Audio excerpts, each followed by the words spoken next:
এই পিপি যে খাবি আজকাল খুব তাড়াতাড়ি হবে। ভালো করে মাখা মরিচ ভালো করে ডলে।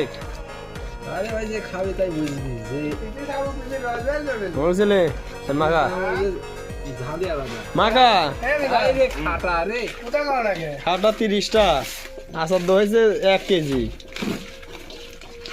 পিপি করা 15টা। মৃত্যু করা ওই দা বিপির মোটা দেখ ওই দা উঠে দেখ ওই দা মোটা দেখ ছোট বড় দি 15টা খালি 15 এক ডিশ তুই বসতে পারতো না হয়েছে তো দেখ এই সব 15 করছো